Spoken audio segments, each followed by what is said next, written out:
Hey, what's up guys? Welcome back. Today we have this guitar here. It's got some damage to it, and in order to fix that, what we're gonna do is cut some custom plates for it.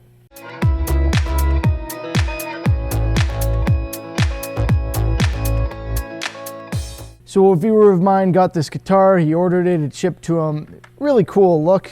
Yeah, nice guitar and everything. Interesting plating on it already, and I'll show you guys a better view of that in a second here. Because I've already got the screws out of it. But in any event, the control cavity caved in. So this thing got damaged in shipping, and we've got a big dent there. Let me see if I can, see? That's a pretty cool design, right? That caved in, and frankly, those are a pain to fix. So it's difficult to fill all of that and push it back out and everything so that it's still flat from the inside and your controls don't mount at an angle or anything like that, and you end up with a nice smooth surface again. The easier solution, at least for this one and in this case, and to save money and everything, is to simply cut a plate for this area. So we are going to cut a custom set of plating for the entire thing to make it look, you know, different and more interesting. We're going to make a very minor modification to this one when we do our new design. Going to cut a plate for this section, and then a little kind of armrest piece, Gretsch Penguin style, at the customer's request, which I don't think I'm going to mount on there myself. I'm going to leave that for him, and he can decide if he wants it, and then he can drill the holes to mount it if he likes it. That's kind of a maybe. But we definitely need a plate for the bottom here. We need it to mesh with the rest of the design, and we're going to add a couple of our own quirks.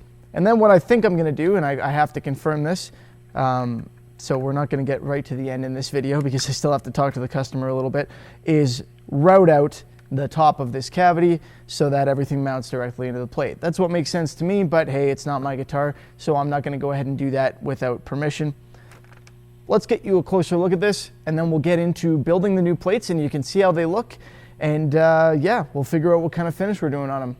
Let's get to it.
Well, I will say I'm pretty happy with that. I think that turned out pretty damn cool. I like the idea that this was not my idea. This was the customer's concept, or sorry, based on some references that the customer sent me here.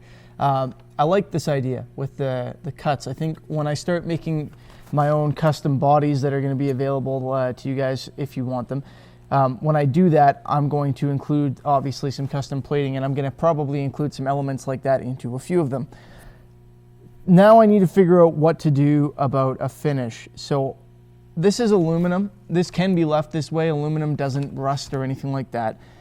So we could call this done. And once the nuts are taken off of these pots, this will sit nice and flat. But of course, like I said earlier in the video, I'd rather route that out, get rid of the top wood there so that everything just mounts directly to the plate. Anyway, this could be left like this. It might be a little bit better with a little bit more white in it to give a better contrast. So I'm thinking, not this white obviously, but I'm thinking maybe a very thin pearl white to give it a little sparkle, a little contrast, and still allow that pattern to come through. Still not sure about this armrest on here. I'm going to leave that to the customer's discretion whether he wants to attach that or not. But I'm thinking a little bit of pearl white and then a nice gloss clear will finish this off. I will be, I think this looks great. Anyway, I'll be posting pictures on Instagram of what we end up doing for the finished product. I'm not going to bother making another video about this one, but if you haven't seen my Instagram, check it out in the link in the description. Follow me on there, and you not only get kind of previews, like I've been posting about this on there for a while, but you get to see stuff like this when I don't finish it on the video. It ends up on there afterward, as well as some other metal art. Anyway, yeah, I think that's about it for this one. So as always, guys, thank you for watching. I hope you enjoyed the video. If you did, I'd really appreciate it if you give it a thumbs up. Apparently that is very helpful to me, which is something I learned recently. Also, remember to subscribe if you haven't already. We got lots of cool guitar related projects coming out, some painting tutorials. Well, we got lots of stuff. So stay tuned, stick around. I will see you next time. Thank you for watching. Have a good one.